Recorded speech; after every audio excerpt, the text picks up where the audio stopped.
First what are the higher education issues ఇవన్నీ ఇది పెద్ద గ్రేట్ టాపిక్ కూడా కాదు, అన్ని వెరీ జనరిక్ టాపిక్, అందరికీ తెలిసిన విషయం ఇదంతా. సో ఎడ్యుకేషన్లో మనకున్న మేజర్ ప్రాబ్లం ఏంటిది? సో ఫస్ట్ ఏంటంటే మీరు మీరు ఈ క్వశ్చన్ పడంగానే మీరు మెన్షన్ చేయాల్సిన major point periodic labour force.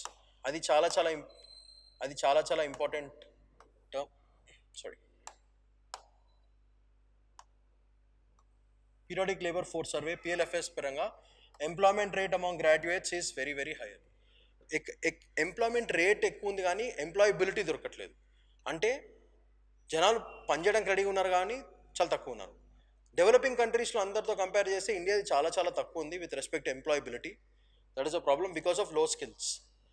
అసలు what are the issues with respect to employment India? First ఏంటంటే మేజర్గా బాగా దెబ్బ కొట్టేసింది ఇంటెన్స్ లాక్డౌన్. లాక్డౌన్లో మీకు తెలుసు, పిల్లలు ఇంట్లోనే కూర్చొని స్కూల్ ఫినిష్ చేసినారు, కాలేజ్ వాళ్ళు ఇంట్లోనే కూర్చొని కాలేజ్ ఫినిష్ చేసినారు, డిగ్రీ చదివేటోళ్ళు ఇంట్లోనే కూర్చొని డిగ్రీ ఫినిష్ చేసినారు. సో ఇట్లాంటి ఎడ్యుకేషన్ అండ్ మీకు ఆన్లైన్ కంటెంట్ ఎట్లా వచ్చిందో మీ అందరికి బాగా తెలుసు. పెద్ద క్వాలిటీ ఉండదు. క్వాలిటీ లేకపోతే ప్రాబ్లమ్ ఏంటంటే employability will become a problem because there are no skills to you. మనం ఆన్లైన్లో ఎట్లా చదువుతాం, వాళ్ళు చెప్తా ఉంటారు, మనం ఇంట్లో కూర్చుంటాం, ఇంట్లో కూర్చో కాఫీ తాగుతూ టిఫిన్ తింటూ చూసేస్తాం, మొత్తం అంతా అయిపోతుంది. ఎవరికి పెద్దగా నేర్చుకునేదంతా ఛాన్స్ చాలా చాలా తక్కువ. సో అప్పుడు ఏమవుతుందంటే మీకు లో స్కిల్ లెవెల్ ఉంటుంది. లో స్కిల్ లెవెల్ ఉన్నప్పటికీ మీకు ఎంప్లాయబిలిటీ ఫ్యాక్టర్ చాలా చాలా చాలా తగ్గిపోతుంది. So that is the major hit for us. So quality of online education అది ఇంపార్టెంట్. దీనివల్ల లెర్నింగ్ లాస్ జరుగుతుంది. ఈ లాంగ్ అవర్స్ స్క్రీన్ ప్రెసెన్స్ వల్ల కొంచెం సైకాలజీ కూడా బాగా ఎఫెక్ట్ అవుతుంది. సో ఈ పాయింట్స్ మీరు మెన్షన్ చేయాలి. అది కాకుండా structural issues with respect to private and expansion of private education. So వీళ్ళందరూ ఏమైంది, government was busy with respecting taking care of health sector కాబట్టి ఈ ప్రైవేట్ సెక్టర్ వాళ్ళు online they have expanded their horizon and now it is becoming very difficult for those people to come out of it and actually do something about it. So మీరు గుర్తుపెట్టుకోవాల్సింది ఏంటంటే ఒక periodic labour force అదొక point, employment, intense lockdown, quality of online education, learning loss and structural issues. ఈ major points, ఈ 5 points మీకు ఖచ్చితంగా మెయిన్స్లో పడాల్సిన పాయింట్స్. నెక్స్ట్ ఇంపార్టెంట్ ఏంటంటే మనకు అందరికీ మేజర్ ప్రాబ్లం అంటే ల్యాక్ ఆఫ్ రెగ్యులేషన్. రెగ్యులేషన్ అనగానే మనం గుర్తుపెట్టుకోవాల్సింది ఏంటంటే హైయర్ ఎడ్యుకేషన్లో university grants commission, central government, state government, local government, ఈ నలుగురు కలిసి మనకేం పెద్దగా చేయలేదు అనే నోషన్ ఇక్కడికి వచ్చేసింది. సో అదొకటి మేజర్. ఏంటంటే ఇంకోటి ట్రెడిషనల్ అగ్రికల్చర్లో ప్రాబ్లం ఏంటంటే ఇండియా ఇంకా కూడా నాట్ మెకనైజ్డ్. ఇంకా కూడా మనము we're doing same manual work which has been done for the past 100 years. We're not changing our methodologies. అదొక మేజర్ ప్రాబ్లం. దీనివల్ల ఏమైపోతుందంటే lack of opportunities, low skill jobs గ్రాడ్యుయేట్స్కి దొరుకుతున్నాయి సర్వీస్ సెక్టర్లో and limited opportunities in the economy. ఇది problem. మీకు తెలిసిందే, ఇప్పుడు కరెంట్గా మీరు చిన్న సెక్టర్ తీసుకోండి. ఫర్ ఎగ్జాంపుల్ ఇంజనీరింగ్ స్టూడెంట్స్ అందరూ మెకానికల్ ఇంజనీర్ సాఫ్ట్వేర్ అని డెవలప్ అవుతాడు, ఎలక్ట్రికల్ ఇంజనీర్ కూడా సాఫ్ట్వేర్కి వెళ్తాడు, ఎలక్ట్రానిక్స్ ఇంజనీర్ కూడా సాఫ్ట్వేర్కి పోతాడు, డిగ్రీ స్టూడెంట్స్ కూడా సాఫ్ట్వేర్కి వెళ్తారు. Maximum students finally land up in the small service sector with పెట్టి శాలరీస్. ఒక 15 years బ్యాక్ ఎంత శాలరీస్ ఉన్నాయో కూడా ఇప్పుడు కూడా అవే శాలరీస్ ఉన్నాయి స్టార్టింగ్ ఫ్రెషర్స్కి. ఒక 1% పీపుల్కే హై గ్రోత్ ఆఫ్ ఇన్కమ్ ఉంటుంది. మిగతా పాపం 90% స్టూడెంట్స్కి ఏం గ్రోత్ ఉండదు, అట్లనే మిగిలిపోతారు.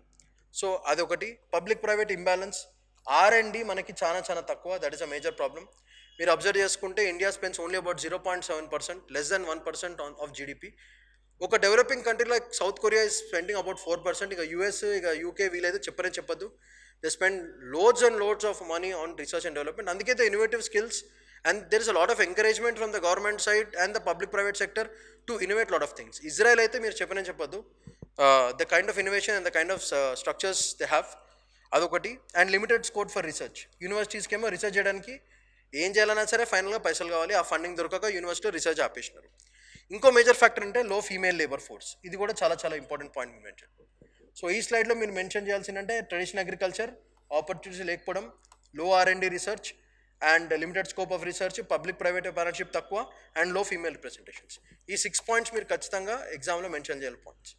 ఇందాక ఒక 5 పాయింట్స్, ఇప్పుడు ఒక 6 పాయింట్స్, ఒక 11 పాయింట్స్ క్లియర్ అయిపోయింది. Next, what are the concerns with examination system? మనకు తెలిసిందే, ఫస్ట్ బట్టి కొట్టడం చిన్నప్పటికీ అలవాటు చేస్తారు. సో రోట్ లెర్నింగ్ వేస్ట్ అది. Decentralised assessment. ఇక్కడ ప్రాబ్లం ఏంటంటే అసెస్మెంట్ చేయడానికి they are coming with the programme of 1 exam 1 nation 1 exam. ఈ పాయింట్ ఖచ్చితంగా మెన్షన్ చేయాలి. న్యూ ఎడ్యుకేషన్ పాలసీ 2020లో అదే మెన్షన్ చేసినారు. మొత్తం అందరు కలిపి ఒకటే సెంట్రల్ సిలబస్ పెట్టేసి అందరికి ఒకటే ఎగ్జామినేషన్ తీసుకుందామని. Actually it is a nice idea, but the whole point is implementation లెవెల్లో చాలా చాలా ప్రాబ్లం అవుతుంది.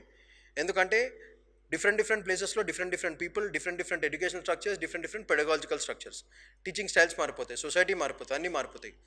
మీరు ఒకటే ఎగ్జామ్ మొత్తం దేశానికి పెట్టాలంటే మీరు ఒకటే సిస్టమ్ దేశం మొత్తం ప్రొవైడ్ చేయాలి. At the rural level, at the urban level, at the semi urban level and semi rural level, అన్ని లెవెల్స్లో మీరు ఒకటే కైండ్ ఆఫ్ పెడగాలజీ కానీ స్ట్రక్చరల్ ప్యాటర్న్స్ కానీ పెట్టి ఆర్మీలో ఎట్లా చేస్తారో అట్లానే మొత్తం ఇండియా అంతా పెట్టి అప్పుడు వన్ నేషన్ వన్ ఎగ్జామ్ అంటే it makes some sense. So that is a whole point. And అది కాకుండా లో స్కిల్స్ ఉన్నాయి, సర్టిఫికేషన్కి దానికి అసలు సంబంధం లేదు. Best example is engineering graduates చూడండి. అందరికీ పాపం చేతిలో సర్టిఫికేట్స్ ఉంటాయి కానీ వాళ్ళకి ఎంప్లాయబిలిటీ చాలా తక్కువ. స్కిల్కి సర్టిఫికేషన్కి వాళ్ళకి సంబంధం లేదు. That is a major problem. Alternative assessment ఇదేంటంటే institutional certification and have their own methods of assessing. ప్రతి ఇన్స్టిట్యూట్ వాళ్ళ వేలో వాళ్ళ పద్ధతిలో అసెస్మెంట్ చేస్తున్నారు కానీ ఒక సెంట్రలైజ్డ్ అసెస్మెంట్ ప్రాసెస్ లేదు. దానివల్ల ఏమవుతుందంటే ఒక సిస్టంలో ఏమో స్టూడెంట్స్ పెద్ద గ్రేట్ టాలెంట్ లేకపోయినా సరే స్కోర్ బాగుంటుంది, ఇంకొక సిస్టంలో ఏమో గ్రేట్ టాలెంట్ ఉన్నా సరే స్కోర్ రాదు. ఈ పాపం స్కోర్ రాని వాళ్ళకేమో ఆపర్చునిటీ దొరకదు, నిజంగా టాలెంట్ లేని వాళ్ళకేమో ఎంప్లాయ్మెంటబుల్ దొరుకుతుంది. ఉద్యోగం దొరికింది కానీ వాళ్ళ ఉద్యోగం వదలకుండా అట్లనే ఉండిపోతారు. ఇప్పుడు poor physical support actually 50% target 2035 కల్లా, కరెంట్ 27% ఉంది. ఇది ఇక్కడ పోవాలంటే పిచ్చగా పైసలు కావాలి. ఎందుకంటే గవర్నమెంట్ సపోర్ట్ అంటే ఇండైరెక్ట్గా they are providing all the infrastructure which is provided for increasing the education facilities. అది మనం గుర్తుపెట్టుకోవాల్సిన పాయింట్.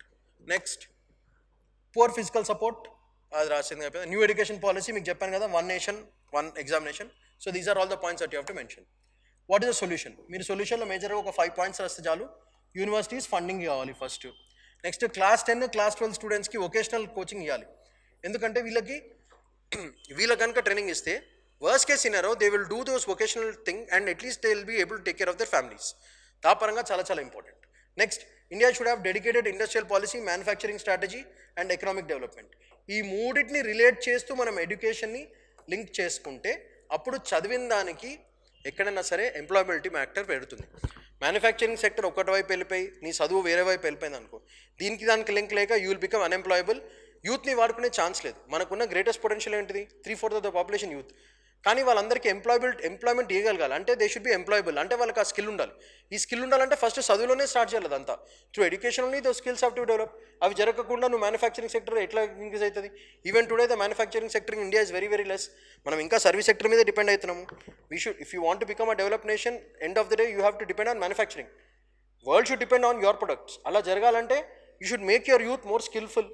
అలా జరగాలంటే excellent education, skillful education which is related to manufacturing sector, industrial sector and service sector, మూడికి సరిపోయే skills through education మనం provide చేయగలగాలి. అప్పుడే దే విల్ బికమ్ ఎంప్లాయబుల్. లేకపోతే అసలు క్వశ్చనే లేదు. అదొకటి. ప్రొఫెషనల్ బాడీ క్రియేట్ చేయాలి. దేనికంటే కరికులం డిజైన్కి. And external audit of assessment system in universities and school వాళ్ళు కరెక్ట్ చేసుకోవడం, ఎవరు యూనివర్సిటీ వాళ్ళు కరెక్ట్ చేసుకోవడం పాయింట్లెస్. వీళ్ళందరూ తీసుకుని ఎక్స్టర్నల్ ఆడిట్ కూడా వేస్తే ఎక్స్టర్నల్ ఆడిట్లో అడ్వాంటేజ్ ఏమవుతుందంటే యూనివర్సిటీస్లో అన్ని సౌకర్యాలు ఉన్నాయా, స్కూల్లో అన్ని సౌకర్యాలు ఉన్నాయా, అసెస్మెంట్లు అన్ని కరెక్ట్ జరుగుతున్నాయా. ఒక ప్రైవేట్ బాడీని పెట్టేస్తే ఏమవుతుందంటే ఇంపార్షియల్గా జరుగుతుంది. ఇంపార్షియల్గా మనకి జరిగే ఛాన్స్ ఉంటుంది. లేకపోతే బయాస్నెస్ వెళ్ళిపోతుంది and things will not work. So please remember, మీరు రాల్సిన points: university should be funded, class 10 class 12 వాళ్ళకి vocational training, that is one solution. తర్వాత ఇండస్ట్రియల్ పాలసీ, మ్యానుఫ్యాక్చరింగ్ సెక్టర్ అన్నిటికీ సరిపోయే ఎడ్యుకేషన్ ప్రొవైడ్ చేయగలగాలి. అండ్ ప్రొఫెషనల్ బాడీస్ కరికులం డిజైన్కి పనిచేయాలి. And external audit for assessment of the systems of universities and schools.